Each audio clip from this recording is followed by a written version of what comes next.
Blessed be everyone, welcome to my YouTube channel. Today I wanted to share with you what it feels like to be a witch, because we can talk about what being a witch is, but what does it actually feel like to be one? And everyone's going to have probably similar feelings and different feelings, but it's a fun topic, and it's always good to know how other people are experiencing the path, and to know that you're not alone. Especially because you may be having experiences and just not knowing whether that's normal or whether it is something that you should be concerned about. But before I dive into the topic, I'm Sandra from MysteryWitchSchool.com, author of Crafting Your Wiccan Path. And what I do is I help witches and Wiccans who are feeling overwhelmed and confused with all of the information out there, how to connect to themselves and the practice so that you can set up a meaningful practice and feel that connection to all and everything, including yourself. And I do that through the Mystery Witch School Academy course and also through one-to-one coaching and mentoring. And if you're interested in checking any of that out, there's links in the description field below this video. So what does it feel like to be a witch? And honestly, it's really difficult to describe in words because it is such a beingness feeling. So it's like a physical feeling of yes, okay?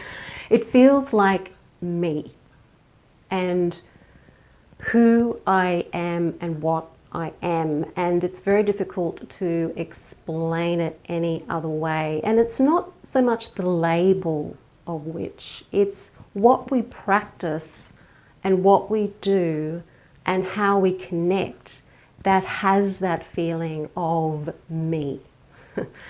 And it's a beingness. It's like it's in my being. It's a knowingness. It's just a gnosis, a feeling of yes.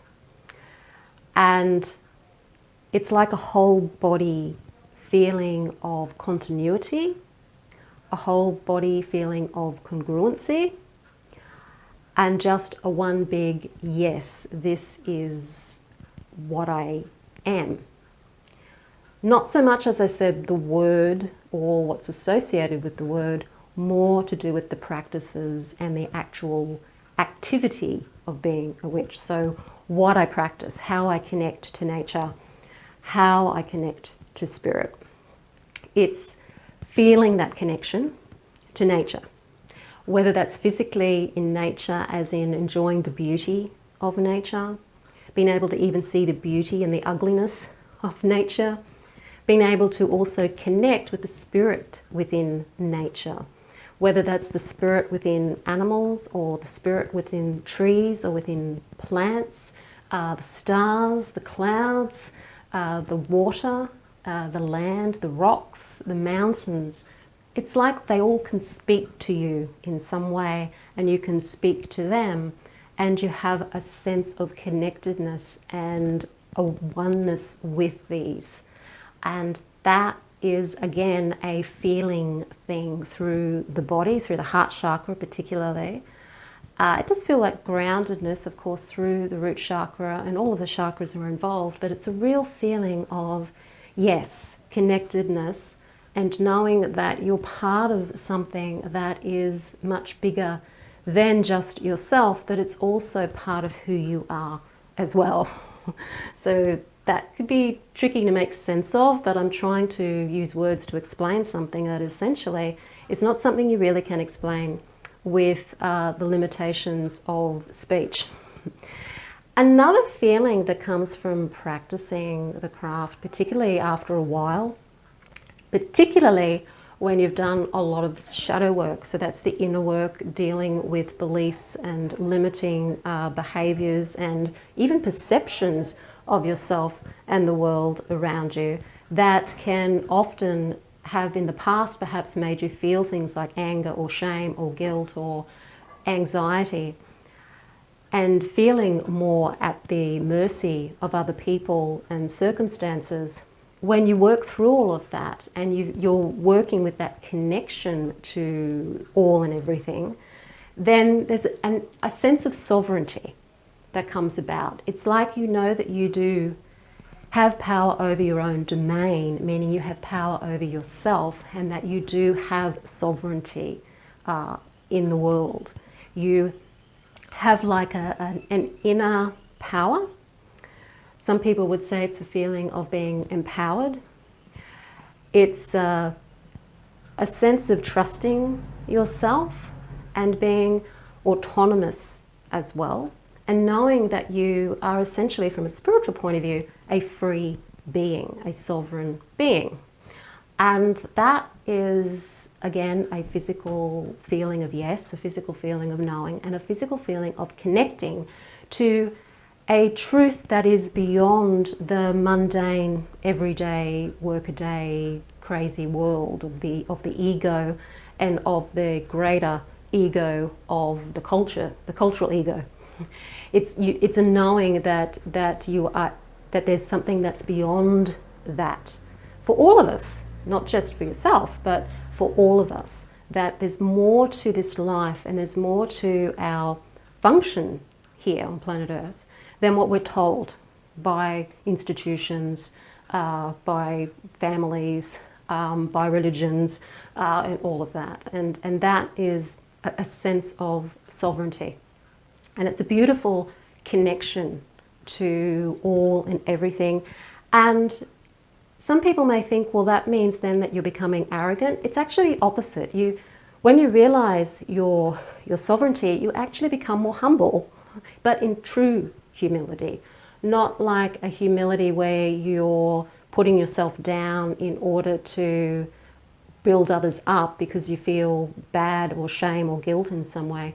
It's a true humility where you totally realize that you're just a part of this, the same as everyone else is, and that we're all connected and we're all part of it, and we all have roles to play and things that we can offer and give to the world. It's just a case of us tuning into ourselves and knowing that. And connecting to that. And that's what these practices that we do is all about, really, feeling that sense of connection. And that's the greater connection to the universe. Some people would say it's connection to spirit or connection to the universe, depending, or the current, connecting to the energy of chi, the energy of Heka, whatever you want to call it. It's that feeling of connection, and that brings me to the connection, of course, with the deities and other spirits out there, whether it's working with angels or other various different spirits, earth spirits, sky spirits, spirits of all three worlds, working with deities. Again, there's that connection and knowing that you're not alone. And if you need help, then you can call on these other beings that also share the universe with you to help you. And we work with them. We don't bully them. We don't harm them. We don't worship them.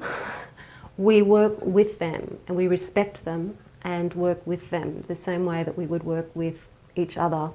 And if you are working with deities who are mentoring you and guiding you and are like a matron or patron deity, then it's a sign of respect to like an elder or somebody that you have respect for. And so you're working with these beings in a way that is respectful, but not worshipping them, because they don't require worship. They just work with us.